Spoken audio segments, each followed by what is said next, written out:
Hey everybody, welcome once again to the Football Fandemic, where today we're going to be talking a little bit about that NFC North and their winning ways. We're going to look at the last week of games. We're going to look at those coming up that are exciting, those that are duds, and we're going to look at some news along the way, all right here on the Football Fandemic.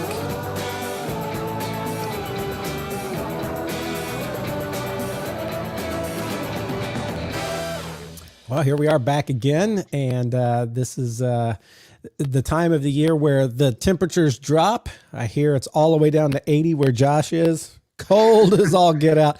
We had 31 here last night, and Brandon up in Wisconsin probably had a little bit colder. Pretty similar. Yeah, pretty similar to you, Matthew.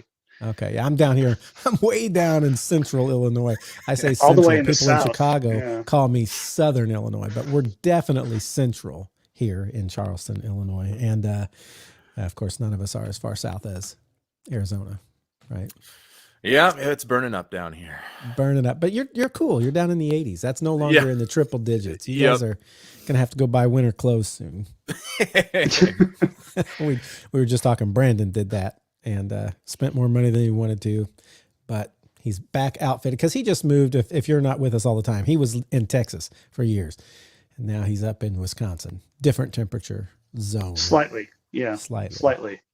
But he's closer to his team. We're going to be focusing on this division a little bit here later today, the NFC North, because, man, there's some good teams in there. But before we get to that, we're going to start where we always start, and that is with some news and updates from around the NFL, things going on. And we're going to start with probably one of the biggest news drops of this week, and that is Brandon will be able to fill us in a lot more on this, but his former quarterback just got his former number one wide receiver, which both went to different teams. Davante Adams has been traded from the Las Vegas Raiders. Las Vegas. Yeah, for a minute that didn't sound right. Las Vegas Raiders to the New York Jets to be reunited with his old pal Aaron Rodgers, who hasn't really handled that organization the way he wanted to as far as getting it to the win total they want. They played fairly, I don't know if it was fairly tough. I can't tell what was the problem with this game against Buffalo. They didn't lose by a lot. We'll talk about that more here in a minute. But now he's got a weapon.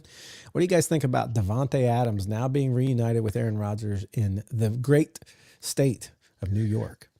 Well, I know originally the Raiders were looking for a second round pick plus more. What did they get? I don't even think I've heard the compensation. They ended up getting a conditional third, and then based on performance in New York, it can become a second, and that's it. Remember what I say you, because you're an owner of the Green Bay Packers. Remember what you guys got when you traded him to Las Vegas? Pair of seconds. Yeah. For some reason, I was thinking there was a first in there, but it was just a pair of seconds. It was just is not a pair of seconds is not bad. Yeah, it was a pair of seconds. It was really good. It was originally the original trade deal that came out that didn't go through because he was a tag and trade, and if a player's a tag, you can't trade a player for a player. And so it was supposed to be Darren Waller, their tight end, in a second to Green Bay for Davante Adams to the Raiders. They submitted that. The NFL went, whoa. You just tagged Davante. He doesn't really have a contract, so you can't trade him for a player with a contract. That we're not going to let you do that. So you could restructure it. And so the restructure turned out to be just 2 second-round picks year over year. And Davante went out there. He had a pretty solid first season. He still went over 1,000 yards. Matthew stopped hearing news about him because I stopped talking about him as he was not on my team, which is Matthew's primary source of Packers news. I'm not going to lie. Las Vegas wasn't putting out a lot of headlines. Even if he got over 1,000 yards, it's not like Las Vegas was so good that I'm like, man, I can't ignore that team. Yeah, I can very easily ignore them. It was his fourth best season he's ever put out. It was his first year in Vegas with Derek Carr, which is significant. He's had a lot of really good seasons. Yeah. And so having him back in New York, and I mentioned this, it was last week or 2 weeks ago, Aaron Rodgers and Davante Adams is, like, of this generation of football, the best I've seen of quarterback wide receiver duo. And so I'm excited. Who was the best you saw before this one? Aaron Rodgers and Jordy Nelson. Wrong. It's Peyton Manning, Marvin Harrison. Yeah, right I might have some bias in there, but I do think that Aaron do Rodgers, believe. Devontae Adams is one of the cornerstones, and statistically, it's like that too. That Aaron was on the Pat McAfee show like the morning after because he was traded like as soon as that game ended, where New York lost to Buffalo, and a really last minute interception from Aaron Rodgers. Like Devontae was traded within a few hours. The next morning, he gets on Aaron Rodgers Tuesday, which he's had a long time segment. I think this is his 4th season doing that. Does that sound right, Matthew? That 4th feels season? long, but it could be. And so the first question was, "Hey, Aaron, how you feeling about Devontae?" And Aaron does this, and Pat's like, "Whoa, what's happening?" And Devontae walks into the frame. Oh, they liked it that much. Yeah, they liked it. They were hanging out together when it happened. So I'm assuming the trade happened probably shortly after the game, and then Devontae flew out there. Aaron said he saw him about 1 a.m. After the game. So I'm assuming that flight happened. He's got to be excited because Devontae's that guy who's always been on the same page with him and will make something out of nothing. It was always like when Aaron Rodgers would kind of roll out of the pocket and you didn't know where it's going, he would always find a way to get open. And that's probably like forefront of Aaron Rodgers' mind right now. And yeah, he's got other good receivers on that team. And this is only going to Garrett Wilson. Garrett Wilson is probably super excited. Like, hey, I'm not going to be like double teamed all the time. I'm going to have a shot at some of these. Has to be. And have we seen Mike Williams since Aaron Rodgers said he ran the wrong route? Is he like near Jimmy Hoffa, or because I'm very worried for his health and safety after the slip on the field on that interception in that game, and he's kind of going to be, I feel like, the odd man out. He's going to be the guy that gets bumped to the bottom row, even though he's been a 1,000-yard receiver. It just seems like heard the Colts saying, "I bet we could get Mike Williams pretty cheap right now." He just doesn't like. He just doesn't seem to have the chemistry with Aaron Rodgers. Like, that's 2 weeks in a row. The interception that he threw against the Vikings, it was supposed to be a back shoulder that Mike Williams wasn't ready for, and Stephon Gilmore was ready for. And then this one where Aaron Rodgers after the game says that he runs the wrong route. So like, bringing Devontae Adams in, it's just gonna, it knocks down everyone else a peg, which kind of straight now Garrett Wilson's your number 2, and now Allen Lazard, who has that chemistry but isn't as talented as Devontae Adams, is now your number 3. So you got 2 guys that know how Aaron Rodgers likes to play, one of the guys that has superstar talent. I think this offense is going to become a lot more lethal, especially if that offensive line can give Rodgers a little bit more time. Yeah, I think the interesting thing to throw in there, on my opinion of why that Jets offense is not looking traditionally how you've seen, even though it has a number of Packers that played with Aaron for a number of years, is Aaron likes to like go into the huddle and call audibles based on what he's seen on the film. And Devontae picked up on that really quick. Allen Lazard picked up on it really quick while he was in Green Bay. Mike Williams never played with Aaron Rodgers before here, and Garrett Wilson's working on catching up. We kind of saw that in the preseason.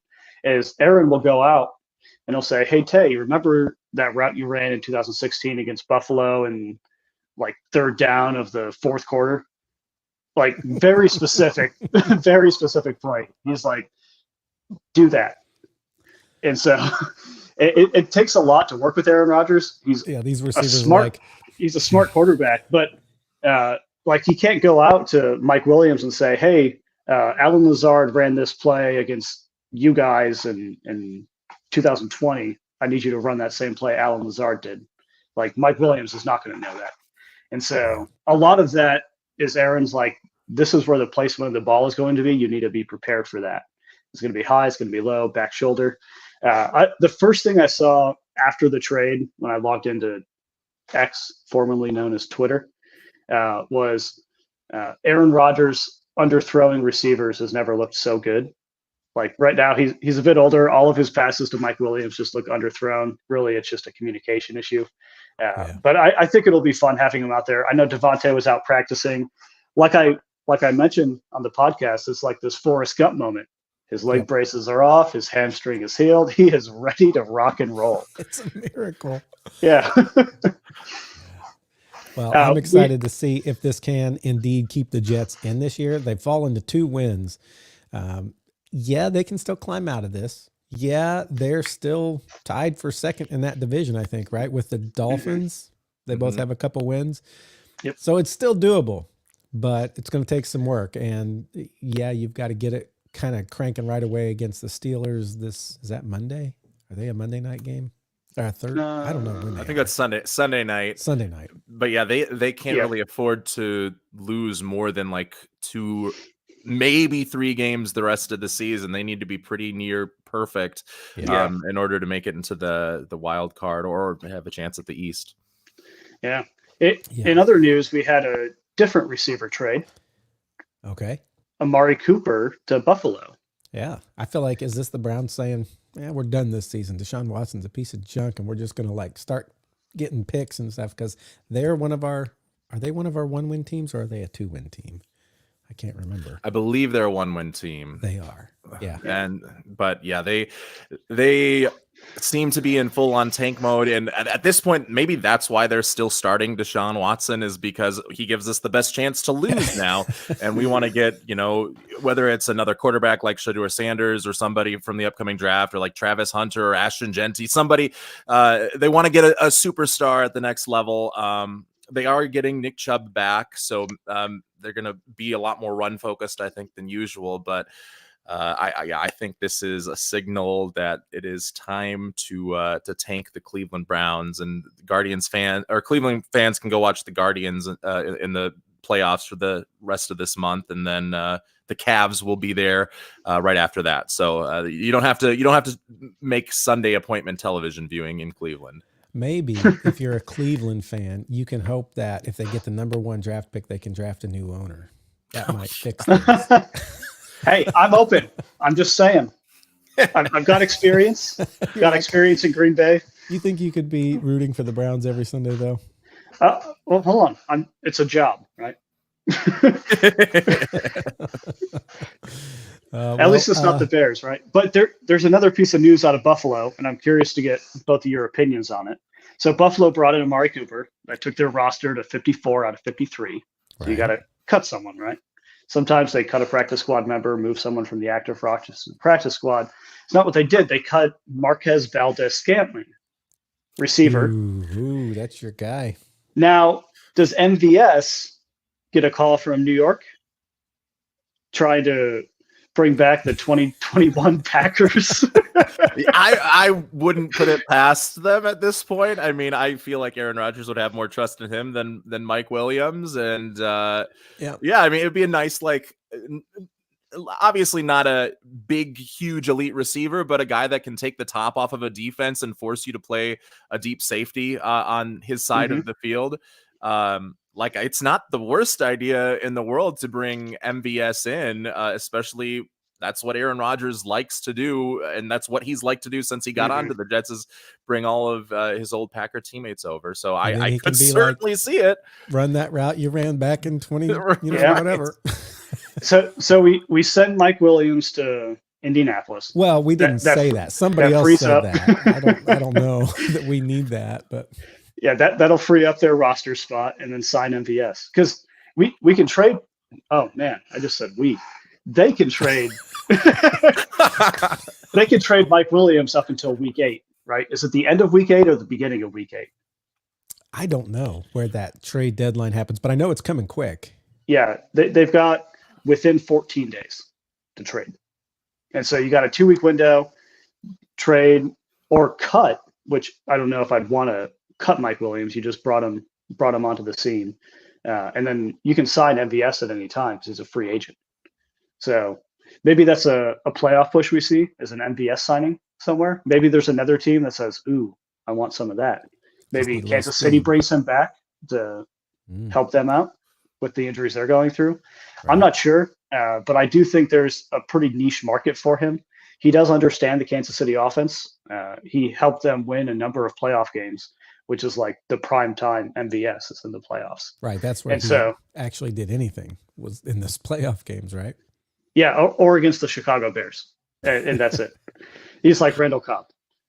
Chicago Bears, and then the playoffs, and like highly effective receiver in the playoffs. Kind of like how I feel about Julian Edelman. And Julian Edelman did a little bit more during the regular season, but he's still not that Hall of Fame receiver we talked about. He's just a playoff buff. But I think there would be a niche market for MVS. I'm not sure about other teams looking for him. I know the Raiders just got rid of a receiver. They're probably not looking to bring one in at the moment, but they do have a roster spot. And so MVS in Vegas would be an interesting thing. Yeah, we'll have to watch that. Keep our eye on that. Want to run to some less exciting news for, well, maybe it depends on your fan base, but the Detroit Lions had a huge loss in their huge blowout over Dallas, which was awesome to see. Everybody loves watching America's team, right, in quotes, get thrashed, and boy, did they get thrashed. But probably the thing you did not want to happen was Aiden Hutchinson. It's a break, right? Tibia break, fracture, something. Yeah, the replay was gruesome. Like it snapped against his teammate's knee, and like it looked like a flat balloon after in kind of one of the frames. So it was rough. Like it doesn't seem like it was as serious, say, as like Alex Smith's injury that he had a couple of years ago, or like the Joe Theismann injury, but it's definitely painful. And I mean, he's not going to be there the rest of the season, which is really a shame. I mean, he's been just dominant this season. Like, he's been dominant his first two seasons, and he's taken that to even another level this year. So it sucks. And what's disheartening is we've been waiting for this Lions team to just kind of crest and get better and better. And man, they were looking good this year. And I don't know what this is going to do now. The silver lining is that even after that, their defense still looked good the rest of the game, and their offense looked like it could shoulder a load when it needed to. But that was all like in that moment, right? What's going to happen in weeks where people now can prepare for no Aiden Hutchinson, and we'll get to see that up close and personal with Josh's team this week, as that game maybe became a little more winnable. You were like unsure last time. You're like, I think Detroit Lions could be the ones that give us our first loss. Well, they still could, but it could also be a little more of a toss-up now with that injury. So hate to see injury take anybody down. You want to beat people when they're at their best and still say we won, we beat them. And we really wanted the Lions to do well. So we hate to hear Aiden Hutchinson out for the year. And this is a complete out for the year, or could it be like a back by playoffs if everything heals right? It's done. Dan Campbell did say that, I mean, it's going to be done, but Dan Campbell did say if there's anybody that he wouldn't count out to be back from this injury, it would be Aiden Hutchinson. And they put a timetable of it at 4 to 6 weeks. But I think that's Dan Campbell just being very optimistic about the situation. I don't think there's any way that we see him for the rest of the 2024 season. And if we do see him, then that is crazy. It would be crazy. And yet, who was it? Somebody tore their ACL and came back in the same year recently. Who was that? I mean, Rod Woodson did it with the Steelers back in 1995. Somebody did it here recently, and I should have looked it up, but I wouldn't thinking we were going to talk about this. But every year, or not every year, but occasionally we are surprised by how quickly somebody comes back. We're like, what in the world? So we hope the best for Aiden Hutchinson, and hopefully that's, something that they can shore up that defense and go even, Dan Campbell without Aiden Hutchinson. Maybe he can inspire those guys to just continue biting the kneecaps. In other news, we've talked about the Las Vegas team a little bit here today, but they've got a new minority owner, right? Ownership. Yep. Tom Brady has been okayed to buy part of that team and still be announcing some games. And I don't know how they're going to, because part of I'm not sure how that all plays out, because I know that when you are calling a game, you meet with the teams and you ask them questions and you get information, and then you have stuff to talk about while you're on air and that kind of thing. And that'll probably be maybe just a little bit limited for him. Not that he's necessarily going into the Raiders complex and saying, "Hey, here's the stuff I know," but I imagine that would have to have some sort of. I would imagine that he's not allowed to call Raiders games. Right. But he even can call like teams that are other going games to play this year. So Well, yeah, I mean, the restrict he has a lot of restrictions now that he's an owner, like that I think is going to significantly hinder, not just from a preparation standpoint, but like right here it says he is prohibited from publicly criticizing game officials and other clubs. So if he sees a bad call during a game, he can't say, "Oh, I think like that was a bad call," or if he says, that Trayvon Diggs got smoked on this long shot to Jameson Williams, he can't say, "Oh, that was bad technique by Trayvon Diggs." Like it not only limits his preparation, but now it limits a lot of what he can say. There might be some leniency to that when he's on the air, that he might not have to be held to like a strict standard with all of that. But if they hold him to the strictest standards, it's going to become a much more vanilla broadcast, whatever game he's on each week. Right. Yeah. And boy, you can hear that already with the guys who are commentators for games. When a ref makes a horrible decision, everybody knows, and they're like, "Oh, I guess we'll see what that is." I love it when one just goes ahead and says that was a bad call, which occasionally they still do. Yeah. So I do love it when they say, "Okay, fans, we all know that was bad." But yeah, we'll have to see what Tom Brady sounds like after this new ownership thing, if that changes anything for him. We also have a new stadium in the work for one Jaguar team down in Florida. They've got the okay to get in. And I thought they're probably likely going to London, or maybe that was like all this London trip was like the leverage they used to say, "Listen, if you don't want to build this, we got another place that loves us." And the NFL's itching to get over there. But that's not going to happen, as they're getting a huge new stadium built there in Jacksonville for the Jaguars. And good for them, I guess. They're one-win team, getting the new stadium. Going to bring in the fans. London saw them for the last couple of years and said, "No, thanks. Well, we're better off with no NFL team." You keep them. Oh, yeah, they thought they were going to get better, and they did look like they were starting to get better there for a little bit, but boy, it has not looked like it this year, and we'll see how the rest of that plays out. But let's move on from our news. There's a couple things. Oh, we have one more. Well, Russell Wilson for the Steelers is taking first team snaps over Justin Fields, who led them to a 4-2 record. I don't understand this. I don't either.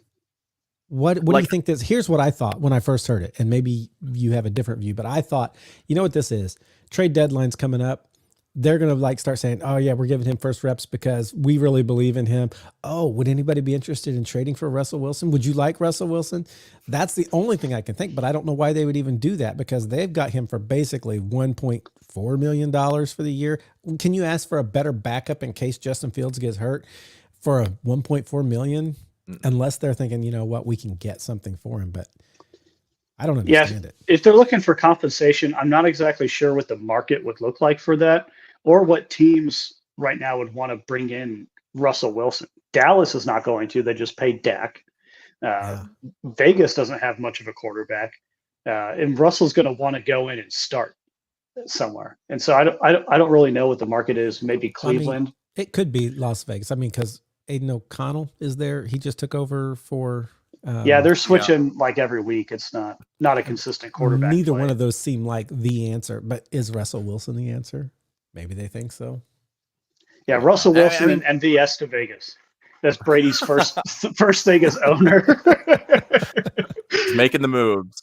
But like Justin Fields has been fine. I don't think he's much different than what he was for the last 3 seasons with the Bears, but he's making plays still with his legs. Like there were when you're watching back that game from last week, you can see, I can see why a head coach wouldn't want him as their quarterback because he's kind of late with his reads. The in structure stuff, he's not the best at. But when it gets out of structure, there's a play where they were down 7-6 against the Raiders, and they had this play action play on 3rd and goal drawn up, and it was well covered by the Raiders. And the only way that they were going to score is if Justin Fields beats a guy to the corner. And I think he's the only quarterback that could beat that guy to the corner and make that play. So I think Russell Wilson's ceiling is Justin Fields' floor, because Wilson doesn't have that anymore. He can still scramble in the backfield, but he's not going to be able to beat a guy to a corner like that. And Wilson, as we saw in Denver the last 2 years, has also struggled with those in structure plays, just like Justin Fields does.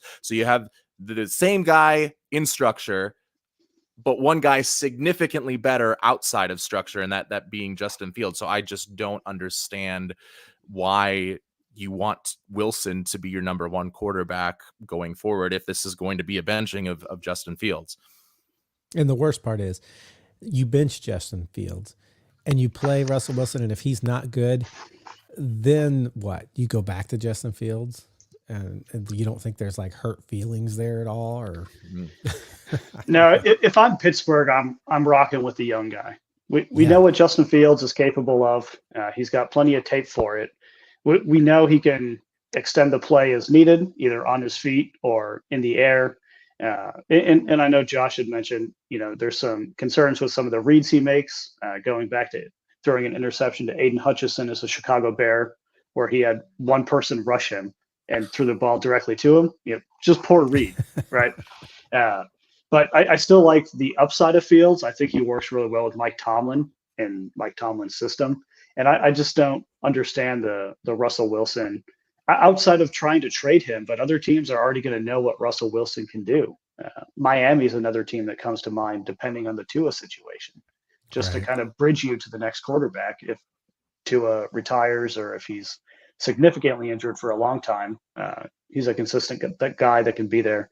I think what we're starting to see with Russell Wilson is kind of the Joe Flacco approach, where he's a competent veteran quarterback that understands the game, but he's not going to be your guy for the next 5 seasons. Right. And I would rather have Flacco than Wilson at this point, because Flacco does a great job in the rhythm of the offense, and Wilson just hasn't had that for a couple of years. Right. Yep. Once he kind of lost that one step on the scramble, it seemed like that used to be his bread and butter. Roll out and get out, run around, throw it. He could throw it down the field. But once he kind of lost that first step or whatever it was, it just hasn't worked out for him. The other thing I thought, besides dangling him for trade bait, was maybe they are doing some gamesmanship. Did it say he was getting all of the first team reps or most of the first team reps? Or a significant number? Because I wonder if it's like, okay, we're giving him reps, but really Justin Fields comes in and plays. The report that I saw was that he is getting the first team reps in practice this week, with the expectation that he's going to start in the upcoming game against the Jets. Man, I don't know if that's the place I'd want to do it with Aaron Rodgers getting Devontae Adams back and let's throw Russell Wilson in for the first time with this team that he's not played with. Yeah, if there's a quarterback that understands the dynamic of the New York Packers, it's going to be Justin Fields. Love it. I'm glad you brought that up, Josh. I totally forgot about that little tidbit of news, because when I heard it, I'm like, that's not real. Is it? Is it? I have one more bit of news before we move on, Matthew. Probably the biggest news of this entire week. What? There was a kicker signing. Brandon McManus. Is this with the New York Packers? No, not the New York Packers. This is the one in Wisconsin. The other Packers. The other one. Yeah, this is the young team. Well, Brandon that's what McManus you guys really, really needed. I mean, truthfully, if you had to look at any spot on your roster where you guys consistently fall down, I would say it's kicker. 100. It's like the Mason Crosby curse. Like, Mason Crosby was still able to salvage some stuff. He wasn't horrible. He was accurate, and that's what we needed.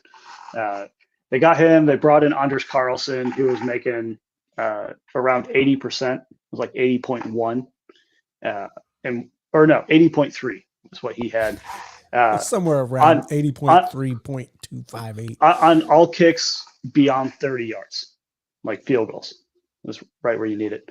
And Brandon McManus, as I've learned, is at 80.1 of all kicks beyond 30 yards. So he's slightly worse than Anders Carlson, although he does make more point after attempts. And so where do you really draw the line there?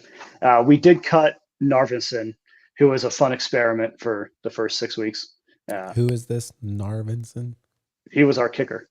Okay. All season. Yeah. I didn't know. He was some undrafted guy that went on to the practice squad at Tennessee. The Packers signed him for the week 1 game, where he just missed a bunch of stuff. And he's just missed consistently week after week after week. And I think he started kicking in college. And so he went college, undrafted, Tennessee, signed at the Packers roster. And that was it. Cut. And now we got Brandon McManus, the most important piece of news from this week. Nothing else matters. There you go. It is important for the Packers organization because that has been the place where they have struggled. And so I guess their thought is from here on out, they're going to score touchdowns and they just need points after. They're not going to stop early and need field goals very often. So get this guy who's higher with the point after. That is correct. That is the hope. And I hope other teams are now fearing that we're not going to be missing field goals if we have to kick. You will know that you have to change your offensive plan. So if you win by 3 and we miss 6 points in field goals, you got to stay aggressive. Stay aggressive. Well, let's kind of just minorly shift. The title of this episode is "How about that NFC North?" Because this has been, I think I saw some stat that this is the best start by all 4 teams in a division since, and then I don't remember what year it was, but it's a long time. Yeah, it's been a while. I feel like it was the 80s sometime. Maybe I'm misremembering, but no team is below 4 wins in the NFC North, including the Chicago Bears. So you actually have 3 teams with 4 wins, right? I don't have it in front of me here, but yes. And then the Vikings with 5 wins, and obviously it could go to, depending on who wins between the Vikings and the Lions, we could see somebody with 6 wins, or we could see a couple teams with 5 wins. What do you guys think of this NFC North? Now, here's the big thing. I know you never, ever, ever celebrate someone being injured, but I do know that when I was watching that game, was that Sunday night or was that Sunday afternoon? That Detroit Dallas. It was the Sunday afternoon game. Sunday afternoon. Fox's So game we of were the watching week it on the afternoon. Yeah, we were watching it here, and a bunch of guys and several Packers fans, when that injury happened, they're like, "Oh, but hey, watch out, because now the Packers are going to be team number 2 again." And they were like super excited that they were going to be moving up in the ranks. And of course, we never want that at an injury risk. But what do you guys think this is going to shake out? How do you think this is going to shake out now? The largest criticism I've seen on the NFC North, and this might just be my Twitter feed telling me this, based on the algorithm, the team that has the most concern is Chicago, because 100% of their wins have come from 1-win teams, and some of those games have been closer than others. Some of them have been complete defensive dominance. Did you just say 100% of their wins are from 1-win teams? Like, correct. The only people they've beat so far, all 4 teams are 1-win teams. I did not realize that. That's not great. And so the Bears have not played a team like Minnesota yet. The Bears have not played a team like Detroit yet. And they still have 4 games to do so against both of those teams that will be much stronger than, let's say, the Jacksonville Jaguars. And so we still have to see a test for the Bears. If I'm to put a little asterisk next to it, is the Bears are building confidence right now. But if there's a team that's going to knock the complete confidence out of you, it's Dan Campbell. He's just going to come in, wipe that confidence away, and you're going to start from ground zero. And so I would like to see a matchup, them facing a team that's a bit higher end in organizational structure. and go from there. I don't know where their first divisional game is. In the NFC North, we've only had one divisional matchup so far. It was Green Bay, Minnesota, a close matchup. It was I think 2-point game, 29-31. And so, really, really close game for the team. And so we have our second one coming up this week with, is it Detroit in Minneapolis, or is it the other way around? Detroit is in Minneapolis. Mm-hmm. And so we'll see our second matchup this week, and I don't know when the third one is. But I'd like to see Chicago have to go up against another team. Let's look at who they play this week. Or they're on a bye week. They have a bye. They're on a bye. They might win this one too. They've got the Commanders. They've got number 1 versus number 2 overall pick coming up on October 27th. Their first divisional game is not until November 17th when they host the Packers. And then they have three divisional games in a row after that. And then they end with 3 of their last 4 being divisional games. So that is like, if they are up and rolling by then and they have that confidence, they become a more dangerous team because they get a couple wins against those divisional opponents. And those are tiebreaker scenarios. So I think if you're an NFC North fan, you're hoping that Washington can humble Chicago a little bit. But then they've got the Cardinals and the Patriots. Yeah. So it's going to be a hope. I mean, for them, hopefully, they're hoping that it's going to be a good, strong run where even if they lose to the Commanders, they're 6-3 and they're towards the top of those standings by the time that they play the Packers in week 11. And, by then anything can happen at that point, depending on where those teams are at. I will say that I think the one thing that I was most concerned about with the Chicago Bears when we talked about the 2-2 teams a couple of weeks ago was that their offensive line had a lot of issues protecting the passer and opening up holes for DeAndre Swift, who kind of needs to be like walked across the street like an old lady to find those holes in the run game. And they've been able to do that the last 2 weeks against the Panthers and especially against the Jaguars. Like the average depth, according to the next gen stats or whatever, the average depth the average distance that a defensive lineman was away from Caleb Williams when he threw the ball was about 5 yards by any of those 4 Jacksonville Jaguars defensive linemen. They're 4 starting defensive linemen. So the average in the league, just put that in perspective, is about 4.5 yards. So they were keeping guys away from Caleb Williams, and we saw what Caleb Williams could do when that pocket is clean. And he's a guy that's gotten better each and every week with the 4 touchdowns and being named the FedEx Air Player of the week this past week. So, I mean, he continues that upward trajectory. The offensive line continues that upward trajectory. We know what this defense is, how they haven't given up more than like 20 points or whatever in a game since like week 9 of last season, since Montez Sweat came there. That's a dangerous team. And I mean, that can still make a run for the top of that NFC North division. And we'll be in the wild card race probably until the end of the year, regardless. Mm-hmm. Yeah. And you're right. That confidence does help in all of the development areas, because when you're trying to develop and you just feel beat down and like nothing we do is any good, it's easier to make mistakes and be down on yourself. So if there's anything Caleb Williams needed, it was that confidence as he's still figuring it out and starting to figure it out. And we're seeing better. Remember in week 1, he looked bad in week 1, just throwing like off, in week 2, even like just throwing stuff. And it was just like, who's there? Is anybody, and now you're seeing he's starting to figure that out. So yeah, never know. Yeah, I like the Bears, and I mean the Packers I think had their best game of the season too this last week, and Brandon can probably talk a little bit more about that. But that same stat where of the amount of yards that the Cardinals defensive linemen were away from Jordan Love, that was even more significant, and that's a credit to the Packers offensive line. I think they're the best offensive line that the Vikings have gone up against, and I think when Jordan Love is already a good quarterback, I think when he gets that pocket, he is even more elite and he's even more dangerous. If you're not going to be able to rush him, I don't think that you're going to win a game against the Packers unless they're unless you can provide a big offensive shootout. Like I think that's going to be like a guaranteed 35 points per game if you're facing a weak pass rush or even a good pass rush.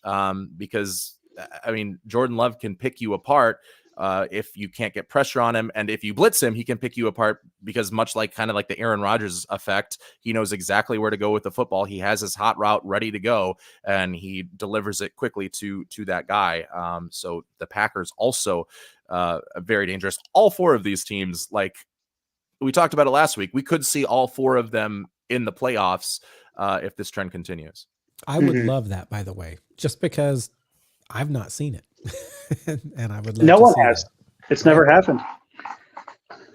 Yeah, it would be great.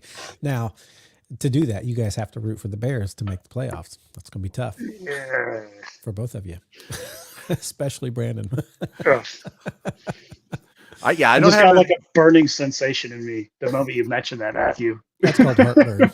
Hey, it gives you a chance in the playoffs to beat them then and kind Again, of like that's right. establish your ownership even more over them. Like it's Well, while all of that is true, then we have to listen all off season to the Bears. We're winning the Super Bowl next year. We went to the playoff. It's the most annoying stuff I've ever heard. yeah, they'll go get like T. Higgins in free agency or something, and they'll be ready to go. It's kind of like what we've seen from the Lions fan. I don't know if you see the Lions part of Twitter, but they've been cocky for the last year and a half, and rightfully so. But it can get a little bit under your skin if you're a team that has lost to them multiple times in the last year. Isn't it year. funny how like your perception of this really depends on your division? Because would any of you guys think like Texans fans are cocky? Man, they are the cockiest people in the world. I've seen an AFC South guy who has to listen to them talk all the time on Twitter. Oh my goodness. Yeah. I've seen Astros fans, so I'm assuming there's some crossover there, and I would agree that Houston is definitely. I feel like every fan base is arrogant though when their team kind of gets going. So the Packers are never. We're the sweetest, most humble people out. Well, for your sake, not say anything about that.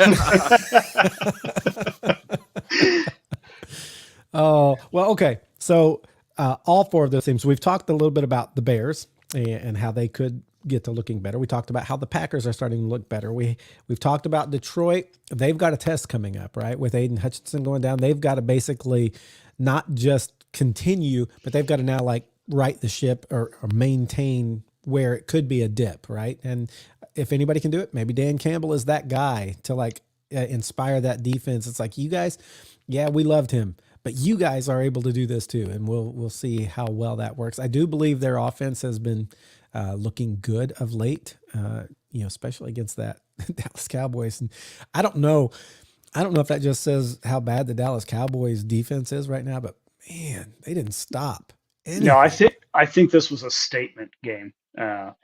We even saw like they correctly in quotations, because they did this last season, got an offensive lineman to be a receiver. Right. Like 100%. We had you know that he put that play in there just for the refs and last year. Right? It was 100% spite, but they were coming out and they were saying that like, we know last year it was a close game. Like, we understand that. We know we got a call that went the wrong way, even though we followed the correct procedure. We're just going to make it so it's not close.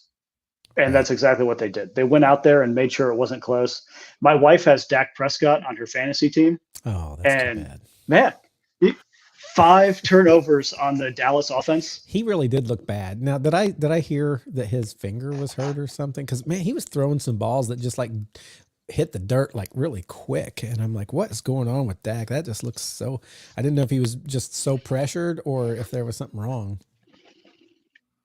Yeah, I'm not sure about injury, but he did not have his best outing. Like, their first drive, it started off going well, and even their second drive, like, they got into the red zone and were potentially about to take a lead, and then he throws a bad interception to Brian Branch, and I think that rattled him throughout the rest of the game. And they were every single possession that they had after that, they needed to throw more than they could run, and they hadn't gotten a run game until last week. Their run game had been putrid until last week against the Steelers, and they finally start to get it going, and now you can't even use it because you're behind 14-3 or 17-3, just like that in the first quarter of the game. So I feel like the Dallas Cowboys were punished for the referees inadequacies or adequacies. I don't know what the right call was there. I'd say inadequacies. I think they called it wrong last year. I mean, I looked at it over and over, and I'm like, the guy running up to the ref and all the whole thing. And I'm like, I think the Detroit Lions did it right and the refs got it wrong. And I loved that he put a similar play in. And like Brandon said, the score was so much. It's like, now what are you going to do? What are you going to do, refs? And it was like, and there was three or four different times where they tried to get an offensive lineman a touchdown. There was the lateral to Penei Sewell. I think it was Penei Sewell as well. So, but that one would have been a touchdown, but somebody else was downfield illegally. Like they were trying to, like you said, make a statement. I think this, even without Aiden Hutchinson, though, I think this defense for Detroit is so much better than it was last year. And it wasn't bad last year. It just wasn't like elite, especially at the cornerback position. Justin Jefferson in his game against the Lions, like burned them up with Nick Mullins throwing him the football, but that was against like Kindle Vildor and Cam Sutton, who Vildor is like a third or fourth cornerback. We've seen Carlton Davis and Terrion Arnold last week. They were blanketing the Cowboys receivers. They were blanketing CeeDee Lamb, who was not able to get open against them in man coverage. And so far this season, Justin Jefferson's main weakness has been press coverage, which the Lions like to use a lot of the time and have been successful at it with those two corners. And the NFC North has also become like a haven for safeties. You got, McKinney, Evan Williams, and Javon Bullard over in Green Bay. And now Brian Branch is a superstar. And so is, I think Kirby Joseph is his name. And, like that defense is revamped. The offense is just as good as it was last year.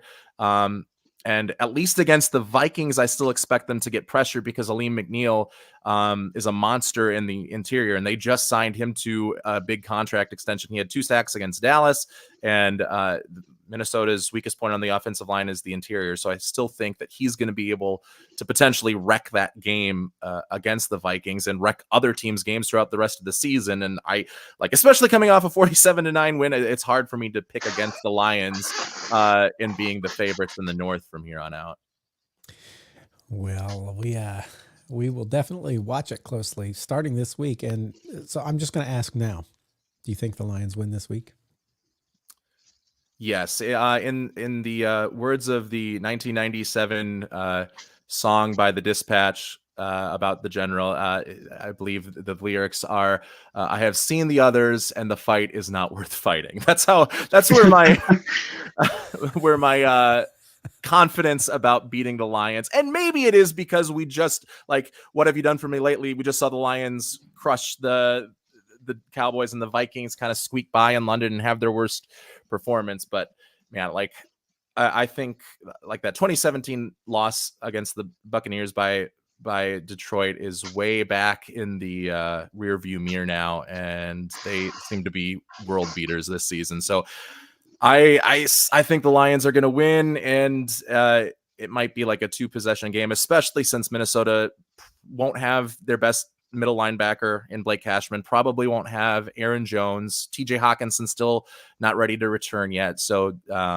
it's going to be a lot more difficult. And Harrison Phillips, their guy that can stop the run up the middle, also did not practice yesterday. So if that's the guy that you're depending on to stop the run, it's going to be a rough go potentially. So here, I'll just go to this question next. Green Bay versus Houston. Brandon, do you think that's a win or a loss? I think it's going to be a close game. D'Amico Ryans came out in a press conference and said he feels like Jordan Love is the best quarterback they've played this season. And they've played people like Josh Allen, we know we're big fans of Josh Allen. We think he's a good quarterback. And Jordan Love, since his injury coming back the first week against Minnesota, wasn't super strong confident on his left leg where his injury was. And we've seen him get more confident on the left leg. He's been able to lean into throws and get more accurate and move the ball in different areas for the receivers to keep it away from the defense. So I think we still see improvement out of Jordan Love coming into this week. The big thing I'm going to be looking for during the game is how the defense can slow down CJ Stroud. And they had a really good time last week slowing down Kyler Murray. And that's hard to do. He had 14 rushing yards the entire game, which is extremely low for Kyler Murray. And so I think you take a similar defensive approach. I know Nico Collins is out for the game, so that plays favorable for Green Bay. I haven't seen too much out of Stephon Diggs to give me confidence in him being like the dominant receiver in that room. Tank has looked more like that. Yeah. Yeah. Tank Dell. I like Tank Dell. I think he's good. I don't think he's as good as someone like Jair Alexander or Xavier McKinney. I think I favor the defensive corners more in that matchup. And so it's going to come down to how can we stop Joe Mixon. I think that's kind of the X factor that the Packers haven't had super strong so far this season, is stopping the run. I think Joe Mixon has the possibility to get like 6.5 yards a carry during this game. And so if I'm Houston, I'm focusing on the run game and then doing a crap ton of play action to get the defense to move and then get some receivers open. I think that's the key for success in Houston, and the Packers need to be smart enough to outdo that. I do think they win. I think it'll be a higher scoring game than we expect. I think both teams get 4 touchdowns, and then one team gets a field goal in there. So I'm putting like a 31-28 score on it. Pretty tight game. Here's the thing. If the Packers win, if the Lions win, you're going to have 3 teams sitting with 5 wins in the NFC North, and then the Bears, who don't play anybody, will still be at 4 wins. Man. Here's the thing. I hope you guys beat the Texans, because that would put us then 1 game back from the Texans if they have a loss, and if we have a win. Notice how I'm already like assuming we're going to have a win against Miami, who they still don't have Tua back, right? And so I'm hoping that that's a win and that we can get closer, but it's going to be a fun weekend of games to watch. I think a really fun matchup for that Packers-Texans game is going to be Green Bay's offensive line, which we've talked about being one of their strengths, against Will Anderson and Danielle Hunter coming on opposite ends. Because I think if there's a team that can effectively put pressure on Jordan Love without blitzing, it is the Houston Texans, because what their defensive line can do. And if they are able to have success in that can perhaps rattle Jordan Love a little bit. And like the Texans corners are pretty good too, with Derek Stingley and I like Amari Lassiter a lot. So like they can, I mean, the Packers receivers are going to get themselves open, and Matt LaFleur is going to scheme them open on a lot of these plays, which is why I also think it's going to be a high scoring game. But if the Texans can get pressure in those key moments, that's their key to winning the game. So to prevent those even bigger plays by Jordan Love, Jaden Reed, and Tucker Kraft and the rest of the Packers offense.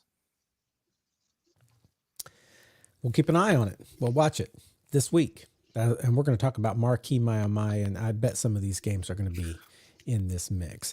What I want to do now is I want to ask this question. We have, what do we got? 1, 2, 3, 4, 5, 6. Looks like 6 1-win teams. I want to ask you, which of these 6 1-win teams do you think can get to 500? And then is there one of these teams that get the number 1 overall draft pick? If so, who is it? So here are the teams. We got the Patriots at 1 win. We got the Browns, we talked about, 1 win. Titans, 1 win. Jaguars, 1 win. Panthers and Rams, surprisingly, only 1 win. Which of those, first of all, do you think can get to 500 before the season's over, if any of them? I think if there's a team to get to 500, it's going to be the Rams. They're just dinged up a little bit right now on offense. We know they can be a high-powered team. I have complete confidence in Sean McVay and his offense. And I never really count out Matthew Stafford. I've seen him as a Lion do amazing things, as has Josh.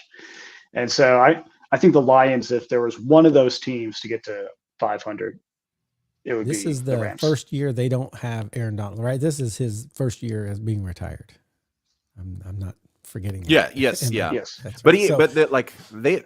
their like interior defense even hasn't been the problem. It's just been like their secondary all throughout. Like they brought in a couple of the guys from that dominant Florida State defense last year with Braden Fisk and Jared Verse. Those rookies are performing really, really well for them. It just seems like everybody else has not yet for the Rams defense, and it's kind of been an issue. And like people have just been, we saw what the Lions did to them in week 1 in overtime. You just run it down their throats, and they have a hard time stopping that in those second and third levels. And you don't think Aaron Donald, though, had some effect on the fact that he could just get in there so quick and take so many guys on? And that's what always makes corners look better, is when you have a guy up front that's just like crazy in there. You're like, yeah, our corners are all right. And then as soon as he's gone, you're like, oh, these corners look deficient. What's going on? I will say Braden Fisk was my favorite defensive tackle from this last draft, outside of maybe Byron Murphy from Seattle. So I think like they don't have Aaron Donald, but I think they have a guy that could at least fill one of the shoes of Aaron Donald here moving forward in Fisk. For me, the team that I think the Rams too, but I think potentially the winner of this week's game in London, the Patriots and the Jaguars. I really liked Drake May's debut. Like he had a interception that he was inaccurate on. He just overshot his guy. But other than that, like he's facing down pressure. He was making quick reads and usually throwing it to the right guy. He threw a long touchdown to Kashan Booty, and like the offense looked good. And I have faith that Drake, I mean, if he can throw 3 touchdowns with the offensive line that's around him and the lack of receivers that are around him, like I have faith that he could potentially lead them back to 500 and kind of, rally the troops a little bit and get some momentum going into next year for the AFC East. I think that's what Jerod Mayo hopes for. I think that's what Robert Kraft hopes for. Like you saw Robert Kraft getting excited with the touchdowns that May threw, even though they were down 2 possessions at that time, because it's like, okay, we might have the guy finally after Tom Brady left in 2019. We might have our next franchise quarterback. We didn't have it with Mac Jones. We didn't have it with Cam Newton. But now we have Drake May, and I think the players can rally around that. And if the Jaguars win and get to 2-5, like the receiving group is good. They have a lot of really good parts on offense that I don't doubt can win them some games, even with their defense being as kind of putrid as it is. I started to say the Titans and Jaguars I have no faith in, even though the Jags got their 1 win from the Colts. But I for some reason, I don't have faith in them. Panthers either, even with Andy Dalton being the guy there now. The Browns used to be a team that like their defense alone would make me think they can do something. And of course, when they had Baker Mayfield, they were always like in a game, even if, he had that. But Deshaun Watson has just proven to be like the worst investment that has ever been made. $230 million guaranteed for what? My goodness, they've got to be sad. Because like even you were talking about, maybe they're tanking to see if they can get a quarterback. To get a quarterback after they just paid $230 million guaranteed couple years. Well, what is it? Is this his second year in? It's his third year. His first year, he was suspended for the first 11 games. Then he got injured in the middle of the last season. He hasn't gotten injured yet, but it's his first full year so far. I remember when he was with the Texans, and I thought, man, that guy is good. I would take him with the Colts, until all the allegations came up, and I was glad we did not get him, but nor could I have foreseen how badly it would go in Detroit. But man, what a turnaround. Hey, I'm with you guys. I think if it's going to be anybody, it's going to be the Patriots and Rams. Do you think that there's a team in there that gets the number 1 overall pick? And if so, which one do you, at this early stage, do you think it's one of them, or do you think it's one of our 2-win teams? We have 7 of those, right? Cardinals, Saints, Giants, Raiders, Bengals, Jets, and Dolphins. I don't feel like any of them are going to get the number 1 overall pick. I think it's going to be one of our 1-win teams. Yeah, I'm leaning towards Carolina right now. Again, kind of like the Jacksonville situation a couple seasons ago. Carolina just has so much going on that's wrong. They're selling tickets in their stadium for like under $20. It's cheaper to get a beer and the tickets are cheaper than a beer and a hot dog at the stadium. Yeah. Yeah, that's so wild. An international student here who was asking, how much are games? And I was kind of talking about like the rough prices of games. I said, it really depends on your team. If you have a really successful team, it's going to be a lot more, but you can go down to Carolina and get one for $20. He's like, oh, and I'm like, no, that's a little bit of a, jog for you from here. But I should put an asterisk next to that because my parents live right next to the stadium in Carolina, and they went to a game with my brothers, and it was $20 per ticket plus a $30 processing fee per ticket on Ticketmaster. So it was really $50. Good old Ticketmaster. You got to love them. Oh, man. I hate Ticketmaster. Yeah, not the biggest fan either. I think the Panthers definitely have a shot. I think the Andy Dalton factor might prevent them from losing some games that they need to lose in order to get that number one pick. Their defense is bad. I'm gonna go with the Browns just because I've seen absolutely nothing from Deshaun Watson over the last 3 years that shows us that he is the same guy that he was when he was in Houston. Like every single third down, all teams need to do is bring an extra rusher, and he runs backwards, doesn't even really like roll out with a purpose, just kind of runs backwards, might get a bad pass off his back foot that doesn't have a lot of strength behind it, might hit a running back 2 yards past the line of scrimmage, and then he gets tackled immediately. Like they were, I think, 0 for their last 25 at one point on third down, 0 for 24, 0 for 25. And it's just been putrid. Like the offense can get nothing going, and they're going to get Nick Chubb back.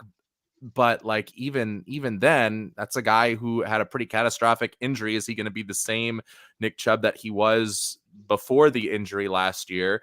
They don't have Amari Cooper anymore. Jerry Jeudy's their number one, and he's solid, but he's not like an elite wide receiver. So it's like their defense even hasn't been great. So I'm going to go with the Browns, and they're a team that historically has purposefully tanked before, like within the Hugh Jackson era, like they were, were tanking, almost proven to be tanking. So they certainly have that in them. So it'll be interesting to see how bad it gets in Cleveland.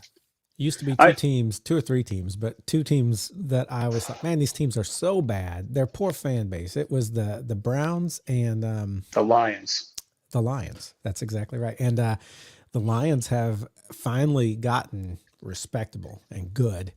And the Browns, man, there was all this hype when Deshaun Watson was actually that trade was finalized. Did they already have Myles Garrett at that time? They did, right? Mm-hmm. And everybody was like this defense. And I don't remember if they had Nick Chubb at that point. I just remember like everything was looking so positive on paper. It was like the Browns are going to kill it. Well, hasn't that been the case? The only time they've gone back to the paper bags over their heads. The only time they have killed it is when Joe Flacco was their starting quarterback. Right. And they didn't even offer him a contract. Now, Matthew, for us. I do want to throw out an argument for a 2-win team to get the first overall pick. Okay. I'm going to throw out Miami, and here's why I'm throwing it out. I thought it was going to be the Raiders when you said that, but it's Miami.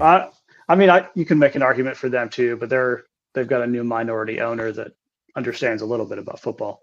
Yeah, we talked about the plan. Russell Wilson and MVS, they're coming in there. That's the plan. And that'll take them to 3 wins. It'll put them in the top 5 of picks, but not the number 1. So my argument for Miami, based on a number of assumptions, I'm going to assume that Tua does not come back until really late in the season. Okay. Out of a number of concerns, and I think that could be a legitimate thing that happens. We know late in the season, Mike Daniels, terrible for winning games. In the month of December, he's won 0 games every year he's been a head coach. And so I think Tua comes back at just the wrong time of the season. They couldn't really get anything going all season long. Mike McDaniel's likely on the hot seat from that. And we're going to see Miami rock 2 wins all season. And that's it. Their most recent coming this past week. and get the first overall pick. Now that also means that some of those 1-win teams have to win a couple games, which is possible. I'm not going to rule that out. There's always some weird voodoo that goes on. Teams that aren't supposed to win. Something. Yeah. Exactly. You get it, Matthew. And so, I think Miami just stays bad mostly due to injury and bad end of season repertoire that they have going on. And to that point, do you guys know the most points that the Dolphins have scored in a game this season? I'm going to say 17. It's a little higher. No guess. It's 20, and that was with Tua at quarterback. So, and that was against a bad Jaguars defense. So I think Brandon has a point there, especially if Tua doesn't come back until later in the year. This offense so far this season just has not gotten off the ground. They've 60 total points in 5 games. They're averaging 12 points per game. It's and that's with Tyreek Hill, Jalen Waddle, Devon Achane. Like, who's starting their quarterback right now? It's different every week. Yeah. It's former Pro Bowl quarterback Tyler Huntley. Tim Boyle started 1 week. I remember that. Boyle, Huntley, former Packer. Yeah. Wow, that does not bode well. So, Mike McDaniel, you mentioned you think he could be on the hot seat. You guys think he's out after this year if everything goes bad, even with the fact that it was a quarterback injury? I think there are moves that they could make. I mentioned I think Russell Wilson is better than their current options, just a bridge quarterback exclusively. I think Russell Wilson throwing to Tyreek Hill, Jalen Waddle, and Devon Achane looks a little bit better than his current situation, or another situation he could go to, let's say Vegas and MVS. And so I think there's options they could make. I don't think Mike McDaniels is the GM as well. Is that correct? I think he's so. I think he's just head coach. So it's not just Mike McDaniels, but he has to go and like stand up for his team and say, I think we need to go bring in this guy. Like we can't do this with Huntley and Tim Boyle. Since he got to Miami, he's had Tua, and I could and see Fitzpatrick and Ryan Fitzpatrick. Yeah, and they let Fitzpatrick go. Questionable, right? Yeah. Fitzmagic always is the answer, but they get to the end. Tua maybe just kind of comes back for a couple games at the end. I think there's a chance Mike McDaniels could be kept if they have the number 1 overall pick and they're looking at a different quarterback and they're saying, you know what, this guy is too injury prone. Tua, as much as we love you, we're going with another guy. I think Mike McDaniel could continue on with that promise of, okay, he never really had a guy who wasn't injured all the time. But it would be hard not to be on the hot seat. And we've seen people that we were pretty sure would be fine, Mike Vrabel, who were like let go, and you're like, what? So you never put it that anybody's untouchable.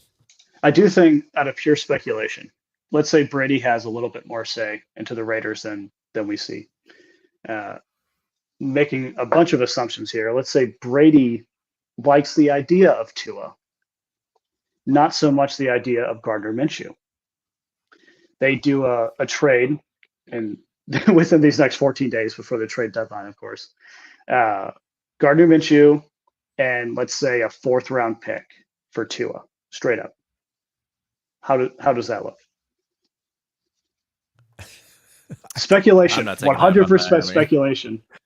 What did you say, Josh? I'm not taking that if I'm Miami. 4th round pick, and no, I gotta pass on that.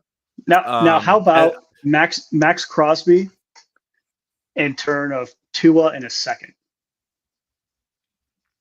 That would pique my interest a little bit, especially like if you're going to go tanking.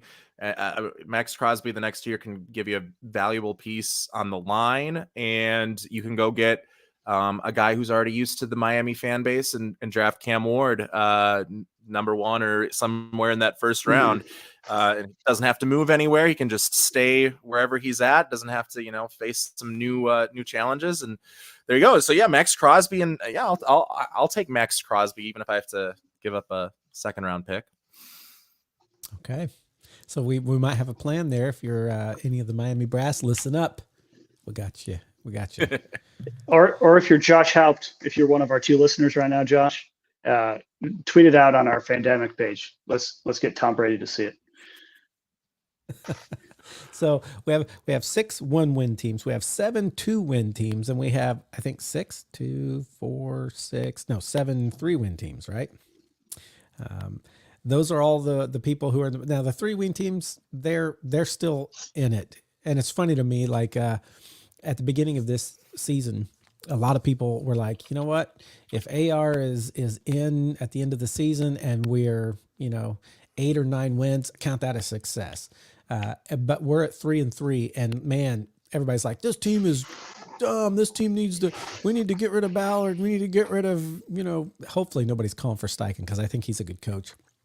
But I constantly think, I don't ever actually post it to people, but I think, come on, let's just relax here, give it a little time, get AR back, get some of that dual, we still got Flacco, which is great, but get some of that, there are 3-win teams that can still kind of make a push and be something in this. Right now, I think somebody, Josh probably, put a graphic up that showed that the Colts are actually in the 7th seed of the playoffs. If the playoffs started today, Colts would be that last seed. So it's still doable.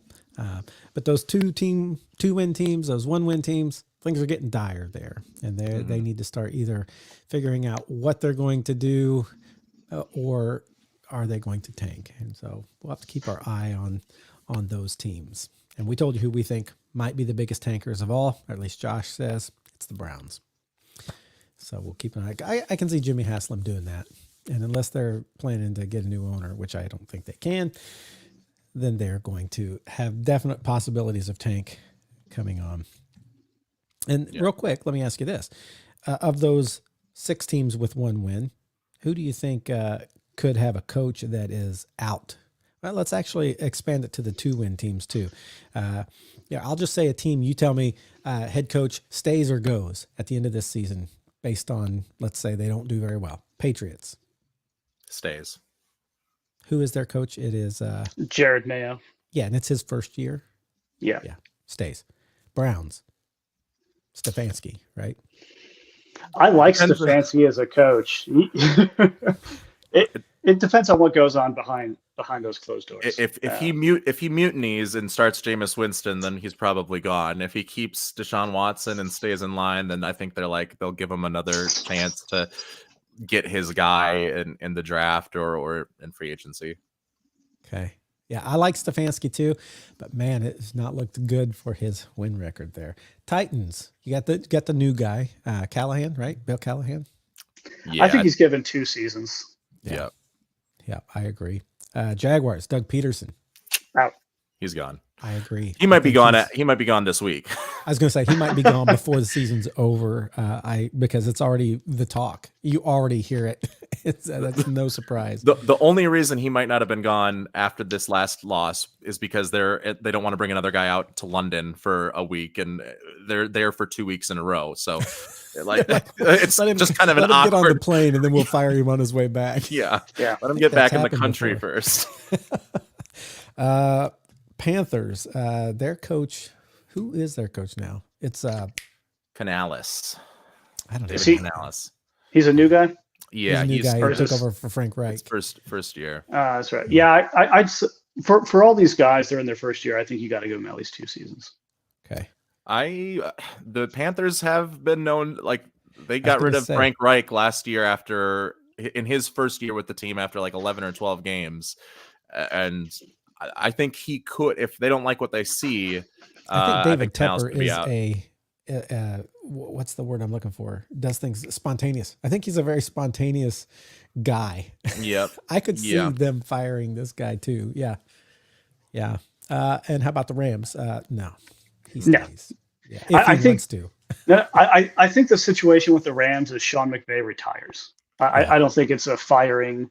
I think he's like, all right, I've won a Super Bowl. I feel like I've proven a lot in the NFL. I've coached some really good players. Like, or he does the Sean Payton retirement, where he takes the year off and then finds the next new hot quarterback and just waits for his team, the team that he wants and the team that has good draft capital to take that over. Yeah, I think I don't know if Sean Payton would have really got the hot quarterback when he got Russell Wilson. That didn't work out. That's true. Yeah. That's true. It was supposed to, but here's a hot take. Sean McVay goes to the booth for a year, like Sean Payton did. Let's assume that. Eberflus gets fired, Bears. and then he's in Chicago. Yeah, that would be. That's the thing I hate the most. Would not like that as a Vikings fan. If the Bears No. do well, though, I can't see Eberflus being let go this year. I mean, if they get, if they're going to do probably as good as they've done in the last several years. Not this year, the following year. Okay. So we saw this. Who is their head coach with Trubisky from Kansas City? Oh man, Matt Nagy. Yeah. So we saw Matt Nagy, Yeah. his first season he went in, coach of the year. Everyone was like, oh my gosh, he's going to be here for decades. Well, maybe not everyone, but the Bears said that. And then he was fired just a couple seasons later because they had just like a very short hot streak. And then it fizzled out because he couldn't keep up with all of the changes going on. I like Eberflus as a coach. I know he's a former Colts guy. Matthew, I know you were disappointed when he went to Chicago. But that's I also like him kind as of a the defensive game. coordinator. I don't know about a head coach, though. Yeah, and so I could see them looking, especially all this talk recently about change of Bears ownership from the McCaskey family to someone else. Oh, has there been talk of that? Never. I was going to say, I never heard that. I know several Bears fans who would be overjoyed if the McCaskies were out of this, but yeah, the last time the Bears franchise sold was for $100. Like that's just how long it's been. I purchased the Packers a couple of years ago for more than that. Yeah, your huge ownership there. Yeah, my 1/2 millionth of ownership. But I could see Sean McVay wanting to go there. It's not a terrible spot. I know the offense would look different. Maybe the receiver core is not as many guys as there are now. But Sean McVay wanting to play with Caleb Williams could be really fun as a Bears fan. A nightmare if you're an NFC North fan. But I could see something like that happening. Bears maybe just get a hot streak, hit a lull. They decide to flip everyone over. Sean McVay comes in as the magical hero for Chicago. Really quickly, I want to run through these 2-win teams. Cardinals, their head coach is. I just don't like him, so I hope he's gone. Who is it? Jonathan Gannon. He used to be picture of him in my head. he's like the less cool version of Nick Sirianni, and a defensive like Nick Sirianni is not that. I was cool, going to say, like, I love that you're calling Nick Sirianni cool. Yeah, so it's saying a lot that he's the less cool version of him. Like, doesn't like, yeah, I don't know. Sirianni has some of the machismo, and Jonathan Gannon like tries to have some of that machismo, and it just kind of like falls flat just based on everything. I think the Cardinals fans like him, but I don't know. He hasn't had any success, and his defenses have been vanilla. Like they're not good. So, and if they don't end well, I could see him going. Yeah. Mm-hmm. Yeah. Saints, their coach he's been there a couple of years. Yeah, he's been there. I think it's his 3rd season, and he's been a head coach before too. I think he's gone, and he might be gone mid-season. Okay, Giants out. Yeah, I agree. He just hasn't done what they expected. Raiders, they just got the Antonio Pierce. Right? I think Pierce could be out if they continue that. Like with all of the baggage, but he has a bunch of baggage from the ASU like days. And he was the interim, right? That I mean, they brought him up. They're like, yeah, we're going to continue with him. I could see them saying, no, you know what? We've decided to get somebody who has expertise. Yeah. More. Yep. Bengals. No, I don't think Zach Taylor gets fired. Yeah, they turned their season around. They're one of those 2-win teams that's going to finish above 500. I agree. Jets. Already gone. Already gone. I think the new guy stays. You think the guy who's the interim stays? Yeah, I do. I don't know about that. See, he's the defensive coordinator, and I can see at the end of the year saying, hey, you know what? You did a pretty good job, but now we've got the guy we really want to bring in here because it's such a high-profile city. I see him moving to somebody else. Yeah, I think it depends how the season shakes out. If they go, even with acquiring Devontae Adams, which really is not the coach's accomplishment, let's say they just hit one game above 500. They're 9-8. Is that enough inspiration for me to say that, congratulations, you came in and won 7 games in the season? I don't think so. I think, and and I guess the true head coach is Aaron Rodgers. So right. Oh yeah, he just moved roles. I wonder if Nathaniel Hackett will even survive, even though Aaron Rodgers loves Nathaniel, because he got demoted and he survives. Yeah. But if Aaron retires, he's cut immediately. Yeah, they need a ball boy. I mean, you saw the guy in the Titans game get there's a replacement. So I mean, they can bring him in and have him fill that role. The last ones we already talked about. Mike McDaniels with the Dolphins. We'll see. I think he has too much charisma for one bad season in which he doesn't have his quarterback for part of it to be his downfall. But if he comes in next season and doesn't do well, that's a lot of seasons that they've given him but I see him still being here as well. Yeah. So, okay, we'll move on from that. We'll go to our marquee manure and my games before we finish up here today. And I think there's going to be some NFC North showing in some of these. But let's start with who have we not started with lately? I'll start. Okay, Brandon, start, and we'll go toward me. I'll end. Marquee, I'm going to be in person at this game. I got Texans coming to Lambeau, going baby. to the Lions game, the Vikings Lions. Yes, I'm going to drive all the way to Minneapolis. No, I'm going to drive 30 minutes north to the greatest spectacle of football has ever seen, Lambeau Field. And I'm watching the Texans coming to town. I have a bunch of friends from Austin flying up for the game who are Texans fans. That'll be fun. And former podcast host Brandon Harris is also attending the game with us. Brandon Harris. So I'm not going to be. I'm going to be watching that game, but every other noon game is dead to me during the hours while I'm at Lambeau Field. Mostly because the cell service is bad and I physically can't look anything up. And so I'm going to be fully tuned into that game, immersed in the stadium. Does every mentioned earlier not have like Wi-Fi now? Well, it does have Wi-Fi, but there's also 81,000 people on the network. Yeah. And so do they give you guys all your owners boxes? Do they have like a 500,000 owners boxes? 500,000. They just fit that in there pretty nicely and easily. Yeah, it's a big black screen in your living room. I have that owner's box. Yeah, it's I got a piece of paper, and then I got to support my team. I can't just take revenue from the team. I got to pay my players, right? And so, it's really basically a wash, right? Yeah. And so I'll be at the game. I mentioned earlier I like the Packers a little bit over Houston. I think it'll be a high scoring game, which is exciting to attend. I got my fingers crossed that Packers win this one. Yeah, Matthew's a big Packers fan this week. Full selfish AFC South viewpoint. I am cheering for CJ Stroud. Yeah, he's a good guy, but man, we need to get closer. So anyway, how about you, Josh? What's your marquee? I'll go with the easy one, the Chiefs 49ers, the Super Bowl rematch. Oh, that's not what I thought.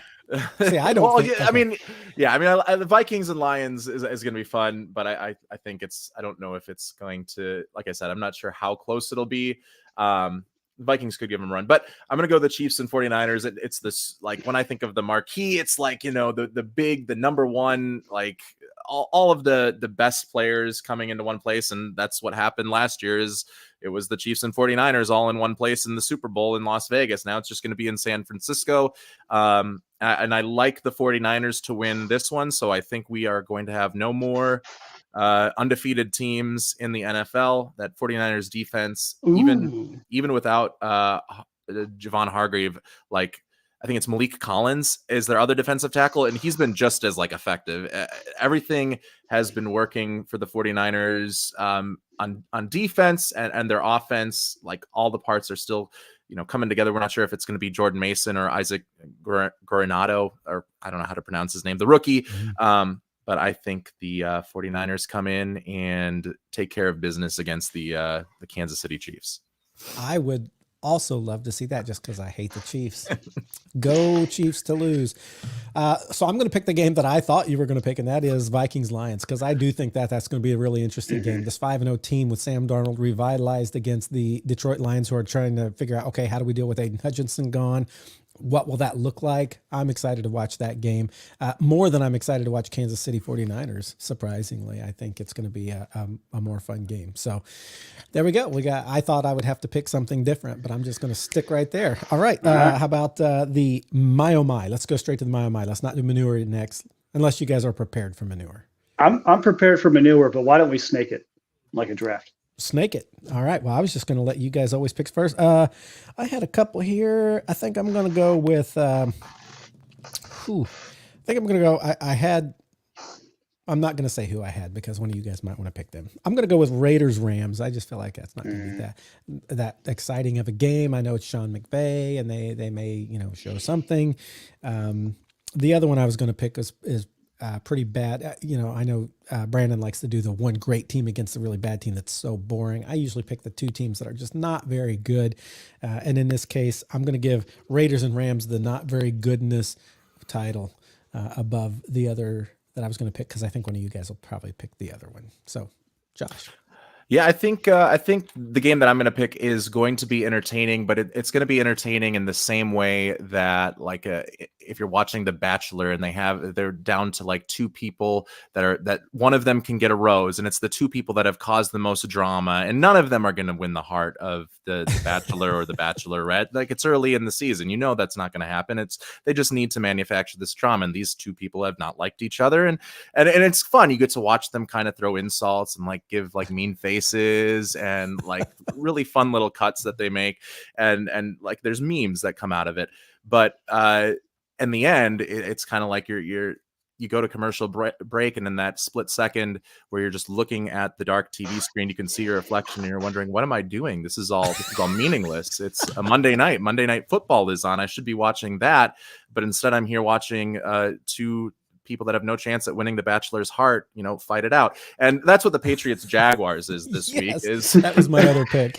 Is that it's going to be a good game, I think, where like Drake May and Trevor Lawrence are going to show off their arms, but it's meaningless. Nothing's going to happen for the rest of the season that will happen in this game. And it's 6:30 in the morning here. I'm not waking up that early to watch them. And like London, this might be they might say, you know what, we don't want this anymore. London, we don't want football because you're giving us teams that have a combined record of 2-10, and we just don't want to see this anymore. We'll stick to the Premier League. We'll stick to rugby and cricket, but you can have your NFL. I love the analogy, exquisite analogy, especially the visual of when the screen goes dark and you see your own reflection and you think to yourself, what am I doing? So good. Yeah. I've got the same game. I went Patriots at Jaguars Guys, in London. It's good that I didn't pick that. That was my other choice. We would have been united. Maybe I should have picked that. And really, I think the most exciting part about watching this game is just going to be Drake May. Just seeing his development week 1 to week 2 and how he can continue to improve. Everything else is just uninspiring to me to tune into this game. And it's not 6:30 in the morning here. It's 8:30 in the morning here. And so I could wake up for that, but I don't think I will. Yeah. All right. Last round, we got My Oh My. I've got a game that Matthew was probably thinking, that Matthew put as his marquee, Lions and Vikings. Mm-hmm. This is just going to be an exciting matchup. I'm always excited for a divisional matchup, especially in the NFC North. I pay close attention to those, as those are the teams that I so desperately want to beat at the end of the season for the division. And so I'm excited to see what Dan Campbell brings out to Minnesota, and I'm excited to see if Minneapolis can bounce back offensively after their London performance. Josh? I am going to go with the Ravens and the Buccaneers. The Ravens have been on a tear. They might be playing better than anybody in the NFL outside of the Detroit Lions. It's a Monday night game. There's 2 games that you can choose to watch. and this one's the early one, so you kind of get it by itself for a little bit. And then Tampa Bay's offense, like, their defense has been a little bit suspect the last couple of weeks, but I mean, 51 points against the Saints, and then a big showing on Thursday Night Football against the Falcons before that. They're 4-2. The only time where they've really been bad on offense was against Patrick Surtain and the Denver Broncos. Like, I think that is going to be like a really fun matchup to watch, and one of those teams will come out of it with 5 wins. So Buccaneers and the Ravens. Okay. So I was going to possibly pick the Battle of the Birds. They got the Seahawks and the Falcons, both tied for number 1 in their division, right? The Falcons tied with the Buccaneers at 4-2. Seahawks tied with the 49ers at 3-3. Both of them like really struggling, but I just can't get excited about that for some reason. Seahawks and Falcons are not doing it for me. So I went with Jets Steelers, mainly because I'm excited to see what does Devontae bring, even in just 1 week. How on the same page are they? And then what happens if Russell Wilson starts? What in the world's that going to look like? And so for me, my oh my, I want to watch it just for the newness of both of those teams having an addition that maybe they haven't had before. I want to see what that looks like. That's Sunday night. It's the only one on, right? Jets Steelers. That's one I'm going to watch. Or that's on my oh my. It's not my marquee, but I'm still going to watch it.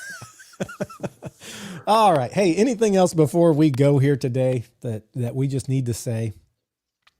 Go Pack. Skull. Yeah, Skull Vikings. For the shoe. Might as well make it unanimous, right? All right. Well, hey, that's going to be it for us today here on the Football Fandemic. We're glad you guys could join us. Looking forward to some good games this week. Don't miss them. We'll be back to break it all down next week here on the Football Fandemic. Thanks for watching. See ya.